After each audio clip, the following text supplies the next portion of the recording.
Je m'appelle Thomas Berenbach et je travaille chez Derven Travaux et Aménagement en tant qu'ingénieur et conducteur de travaux. On se trouve aujourd'hui sur le poste électrique de Saint-Georges-Butavant en Mayenne où on a réalisé en décembre dernier des travaux d'aménagement zéro phyto pour le compte de RTE. Donc, ces travaux d'aménagement consistent à réaménager les postes RTE qui étaient auparavant traités avec des produits phytosanitaires et de les aménager de telle sorte qu'on puisse faire l'entretien sans utiliser ces produits phytosanitaires.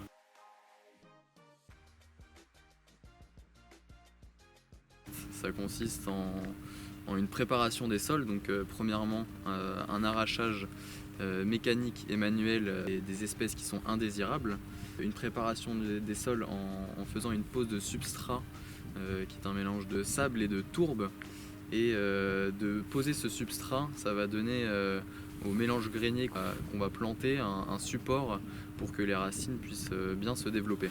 On est ici sur le poste 3 mois après la végétalisation et on peut voir les graines qui commencent à lever, et on peut voir que mettre un substrat sur le sol, ça a tout son intérêt.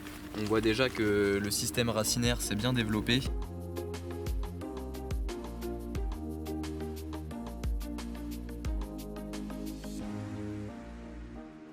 L'entretien futur de ce poste qui a été aménagé en zéro phyto, il est super intéressant parce que ça permet de ne plus utiliser des produits phytosanitaires. C'est bien pour la faune et la flore locale, pour la qualité des sols et la qualité de l'eau qu'on va retrouver dans les nappes phréatiques. L'entretien va changer, les pratiques vont changer, et au lieu d'utiliser ces produits phytosanitaires, on va faire un entretien manuel et mécanisé pour rendre ces aménagements zéro phyto pérennes dans le temps.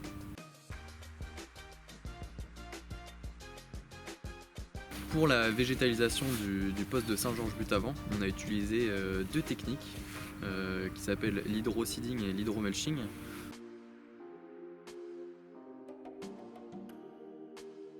L'hydroseeding, c'est une technique d'ensemencement industrialisée, c'est-à-dire qu'on vient avec un camion citerne qui est rempli d'un mélange d'eau, de cellulose et du mélange grainé, ce qui va faciliter la pose des graines pour un rendu plus homogène et plus rapide.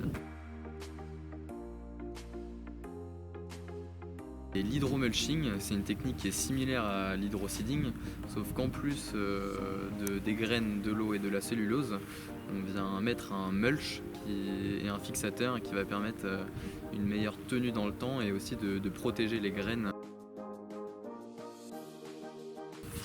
Ces projets d'aménagement zéro phyto, c'est des projets qui sont super intéressants.